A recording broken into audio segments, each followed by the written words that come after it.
And House Republicans are expected to publish a report criticizing the Biden administration's withdrawal efforts from Afghanistan. Its release comes 1 year after the Taliban seized control of the country. The top Republican on the House Foreign Affairs Committee previewed the report's findings on Face the Nation Sunday, blaming the White House and State Department for the chaotic exit from Afghanistan and accusing officials of, quote, putting their head in the sand. There are many sins, if you will. There was a complete lack and a failure to plan. There was no plan, and there was no plan executed. The word is White House officials are denouncing the report as partisan, also calling it inaccurate. On August 15th, 2021, the Taliban swept into the Afghan capital of Kabul as U.S. troops were exiting that nation. After a 20-year stay, the U.S. military completed its withdrawal from Afghanistan later that month, and it marked the end of the longest war in American history. And CBS News foreign correspondent Imtiaz Tyab is there in Kabul, Afghanistan, and joins us now. Hi, Imtiaz. So what's happening in Kabul today? Is the Taliban marking this day with any sort of fanfare?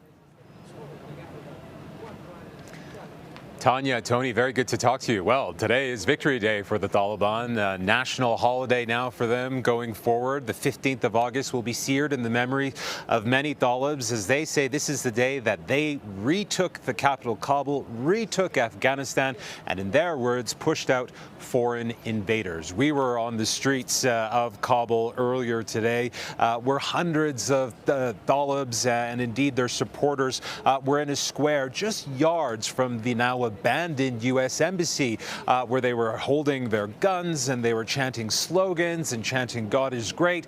Again, really celebrating this day. But as the Taliban celebrates their victory, as they call it, for many Afghans, this is a very sad day. It's a day in which they saw many of their rights eroded and, more importantly, has seen the economy collapse in such a serious way. Many Afghans are going hungry tonight. Tony, Tanya. Think about that. Imtiaz, before we let you go, what's the current state of the Biden administration's relationship with the country of Afghanistan? Complicated, made much more complicated after the drone strike earlier this month, which killed Ayman al-Zawahiri, the leader of al-Qaeda. The Taliban denies that he was there, saying that they're investigating it. Of course, President Biden saying he was very much there. Whatever the case, you would think that this would have severed any kind of dialogue between Washington and the Taliban, but we understand that these talks are still ongoing. And crucially, it is because of the dire humanitarian crisis here in this country.